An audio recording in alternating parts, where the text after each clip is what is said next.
Hey everybody. So I told everyone I was gonna nap these or nap some of these or one of these. Um, I got a couple different products to put on the website. I'm trying to do some things that not everyone else is doing and trying not to step on a bunch of toes, people that's been doing a long time. So I'm just trying to do something different so I can have something different than everybody else. And I got these turkey tail preforms, and I'm gonna have them in. I'm only right now. I've only got a few of them. I got them in black obsidian, and I got them in heat treated Georgetown. But these are going to be a new product on the thing. Also, some full tang stone knives that are going to be pressure preforms.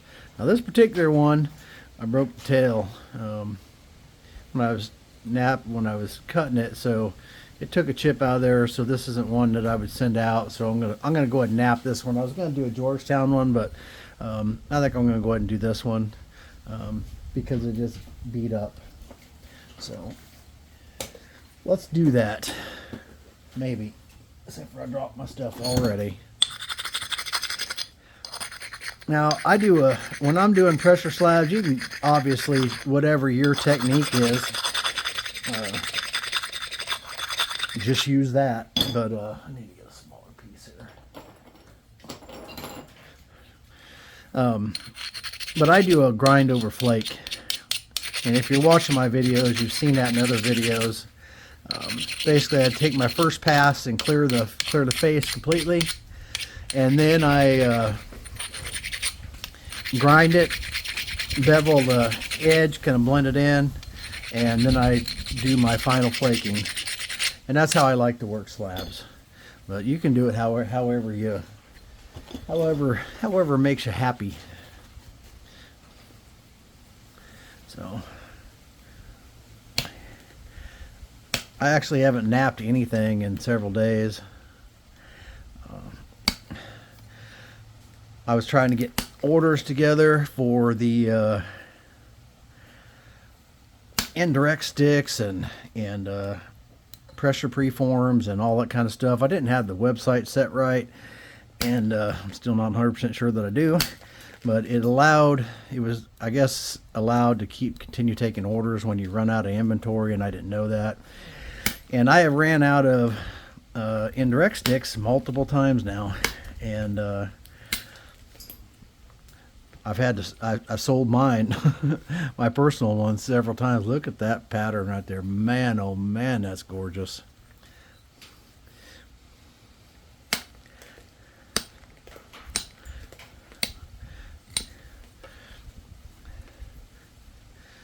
So when I got something like this, and I'm going to try and take a flake back this way to try and straighten that up a little bit, and it didn't do it. So I guess we're going to roll like this. This one has a little crack right there too. Sure does.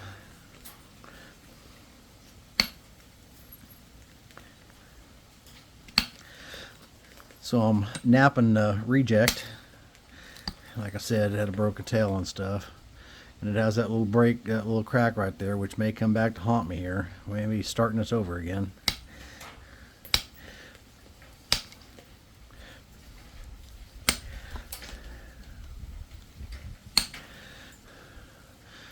Some of that crack's going to grind out when I do my grind over flake. When you're doing this pressure flaking, you can see how far that went, and that'll tap out of there. Let's measure that real quick. So that flake, and I could probably run them all the way across this, but that flake is 1.5 inches long. So there's no problem flaking across these things. You're just pressing in and down, in and flick it out. And I actually put way too much pressure there. These don't even require that much pressure, but just trying to show you there. Man, I'd love that pattern. This is gonna be a gorgeous point.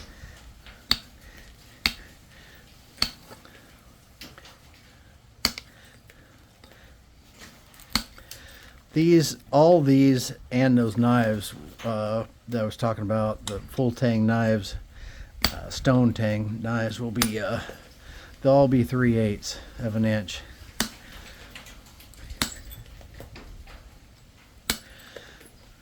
And if you're new to pressure flaking slabs, when you got this in your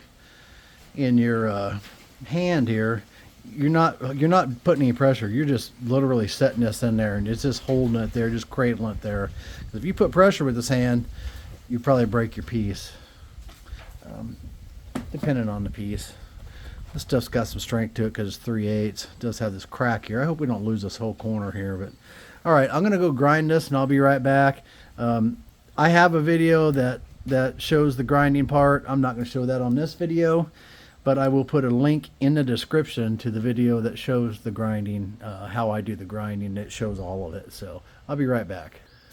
All right, I'm back from doing the grind over flake, and that little, remember, this is the reject piece. You won't get a piece like this, and I promise you, if you ever do get any of my material that's just, you know, it has a crack like that or something in it, I'm going to make it right. You just have to contact me. That's it. I'm not here to, I want you to be happy. So, but anyways, this is how I do mine. And it really only took a few minutes, 3-4 minutes at the most. And I ground it to center and beveled the edge over, and we're going to go from there. But that little piece did let loose, so I just shaped it a little bit. But again, this was a reject piece because it had a broken piece on the tail, and as you can see, that made no difference whatsoever. And even if you were going to make a first pass, then make a second pass, that chip in the tail still wouldn't have made any difference.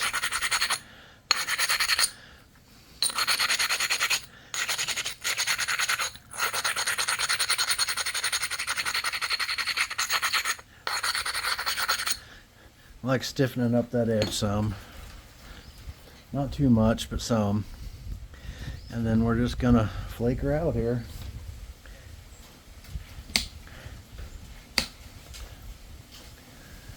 Pull you in a little bit. I guess I probably didn't have you zoom for that last part either, did I? I got the wrong pad. No wonder that seems so awkward. I love that pad for notching and finishing edges and stuff like that. I don't know what I'd do without that pad, but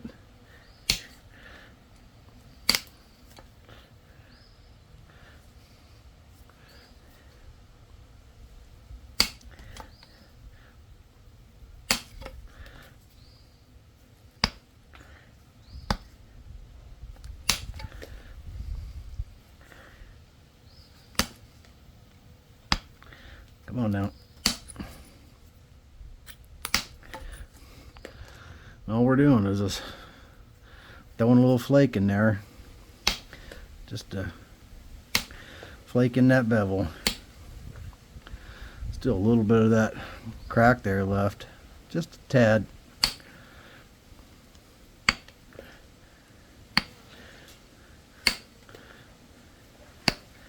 This piece was the first slice coming off after I cut the end off, and sometimes you'll get that, you'll get a little bad spots, but I don't send that stuff out, not on purpose, that's for sure. I try to look every piece over and make sure that I'm sending out something that I would want to receive and I could nap if I got it, you know. So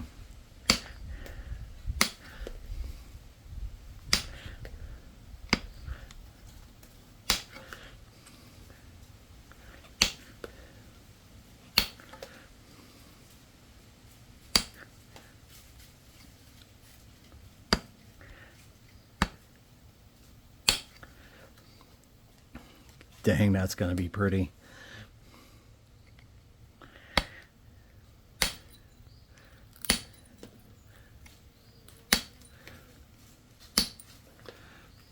Yes, sir, that is going to be gorgeous.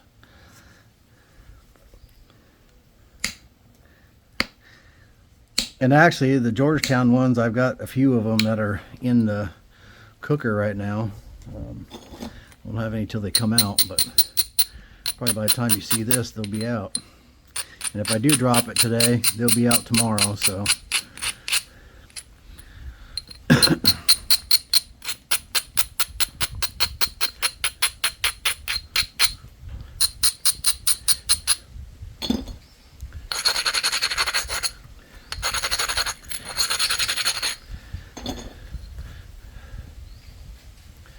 Now I'm going to come back with a hand flaker and knock those little deltas off.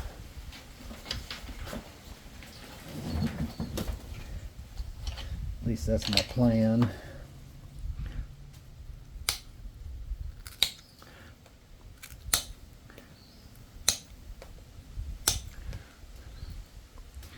Can you guys see those deltas all right? These are the deltas, the part that's sticking up here.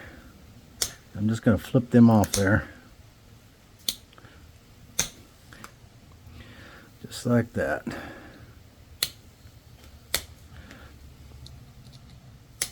If I don't have no deltas, I ain't flipping it.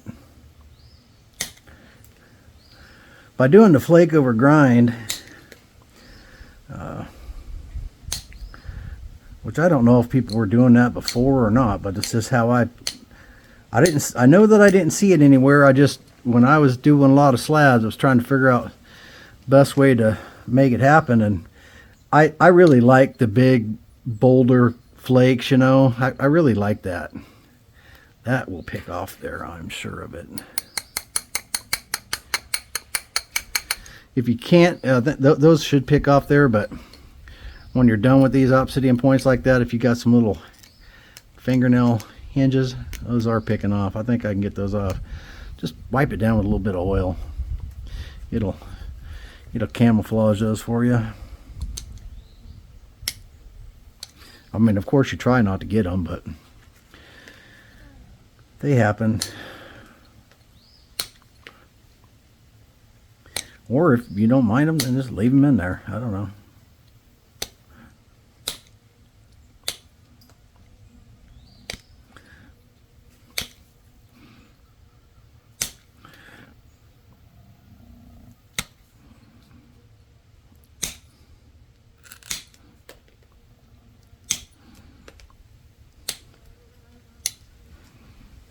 All right, so lightly brush it this way. Yeah, so because I had to grind that thing out of there, the shape is slightly changed on this one, but still pretty much the same.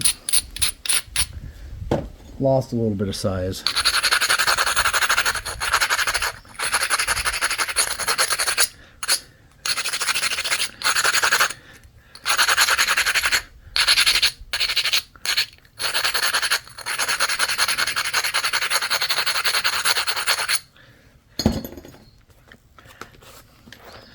Alright,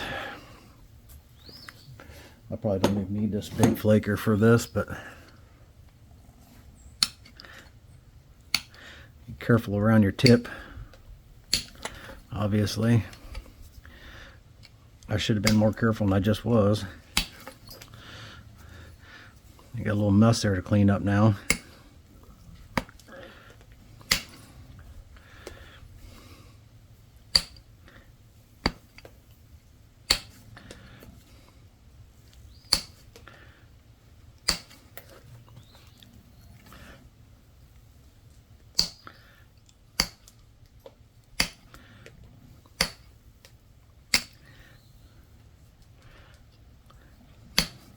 Boy, this piece was kind of junky.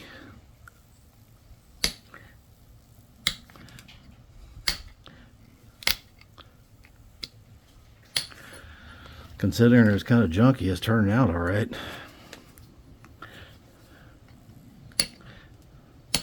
And I was going to get a good one. As soon as I noticed the crack and stuff, the problems it had, I was going to get a new one and nap it, but what for? As long as you guys know you're not going to receive one like that. But no sense in wasting it, and I knew I could most likely make a point out of it, so there wasn't any reason to toss it in the tumble pile. Or I could have cut a different kind of point out of it, I guess. But what for? We're going to have a pretty point here.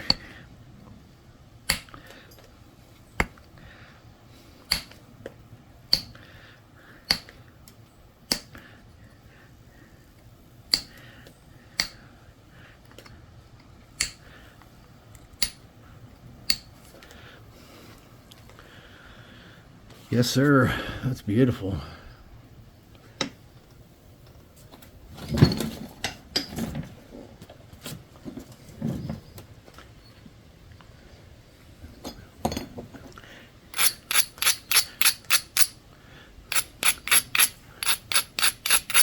by brushing that, then you can see all the deltas, you know.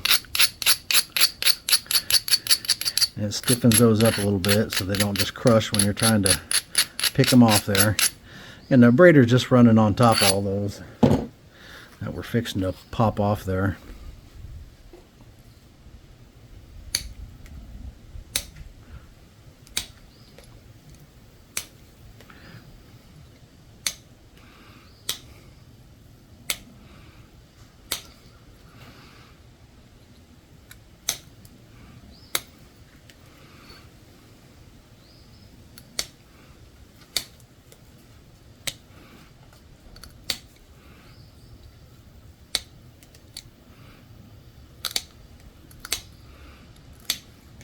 You go through here picking all those deltas off, and you pretty much have a finished. As long as you're not crushing it, you pretty much, you know, you could leave it like that if that's how you wanted to leave it. You wouldn't have to really do much more to the edge. Just picking off the white spots, exposing a fresh new thing here.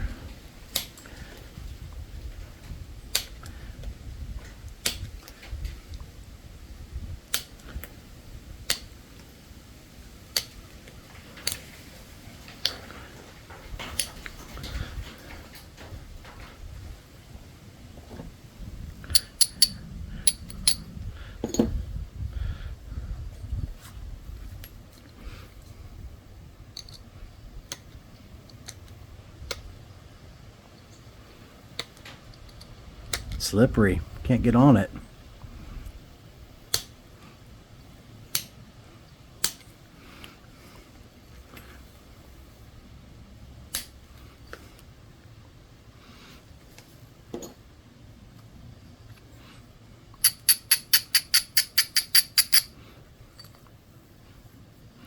My son called earlier.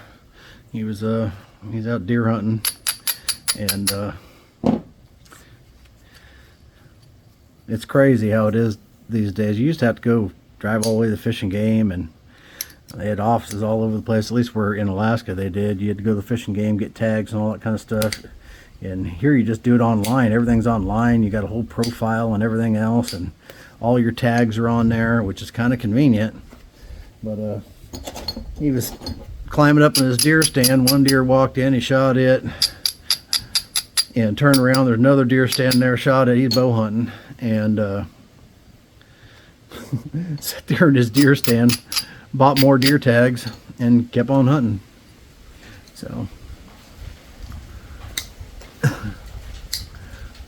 wonders of the internet. Pretty nice that you can do that. I've been in that situation before when hunting's real good and you only buy one tag or something, and then you shoot your deer or bear or whatever it is right off, and then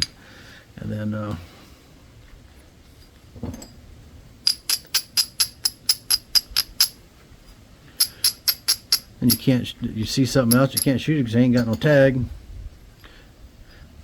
Yeah, it let loose right there a little bit, so.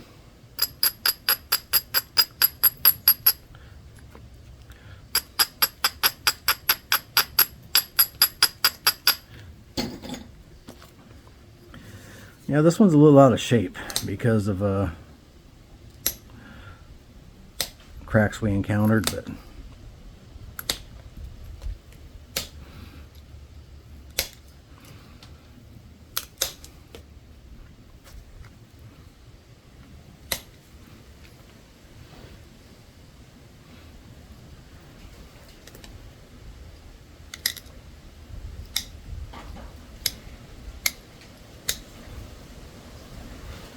all right.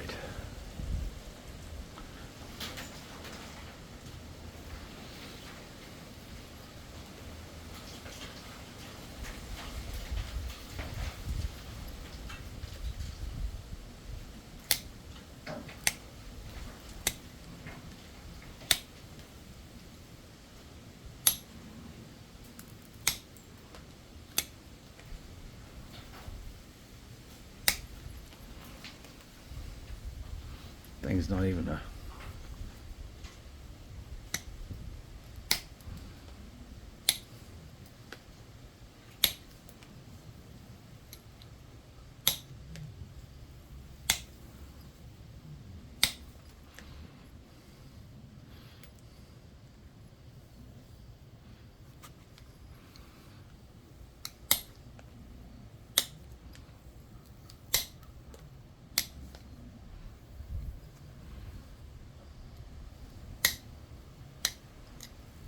I should probably nap one of these. It's got the shape to it so you get a better idea, but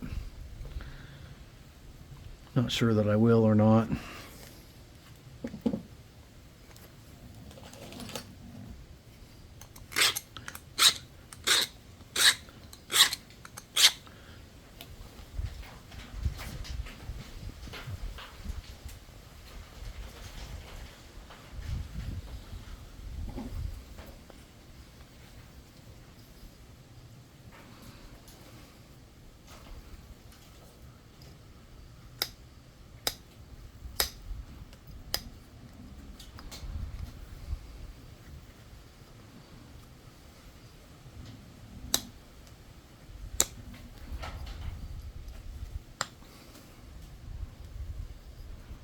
Boy, tough to see that obsidian.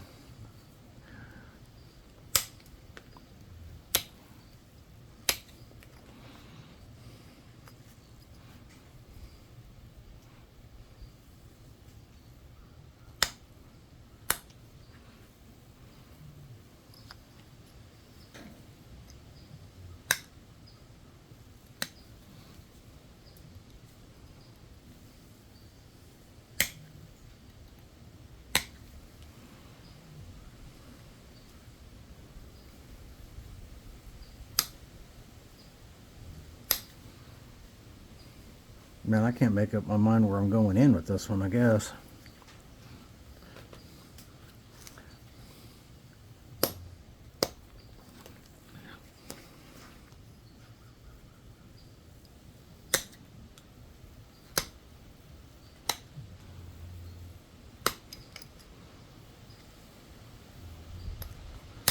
So anyways, I ain't heard whether or not he shot any more deer or not, but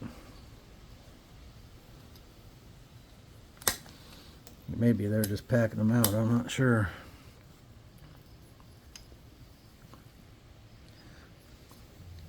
I'd be off helping him, but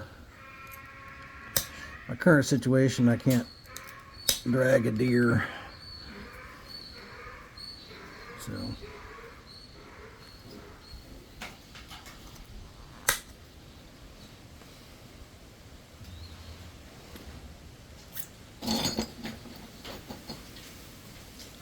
I may do another one of these so it has the correct shape to it, but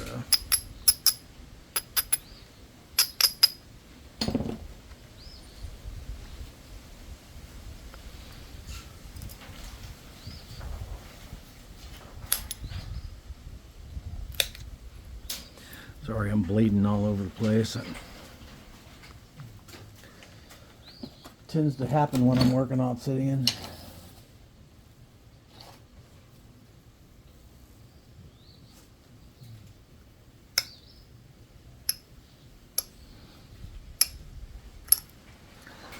Right after this point, I am changing this bit out in here.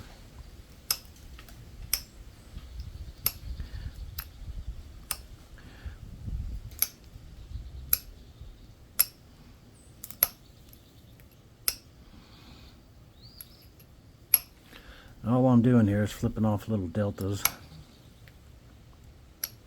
cleaning up the edge a little bit, best I can.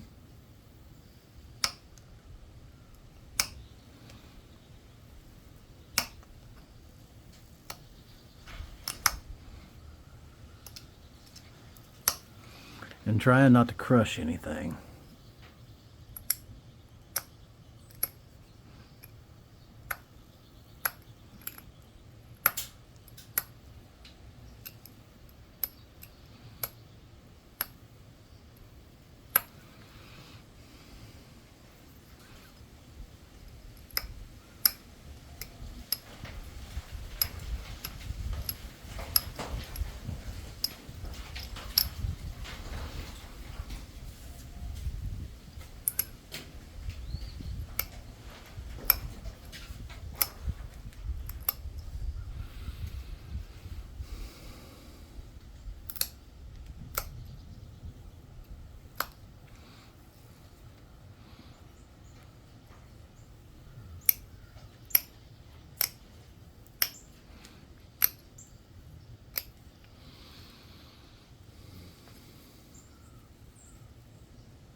I gotta make an appointment for an eye exam. I'm having a harder and harder time seeing things.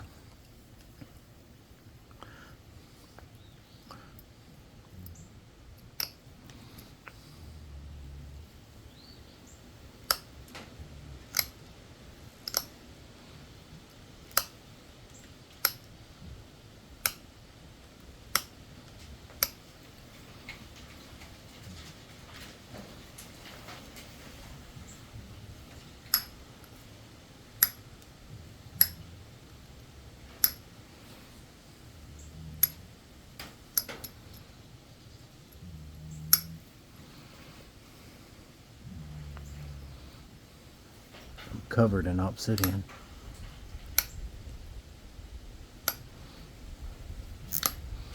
I don't have a problem seeing the mahoganies as much, but all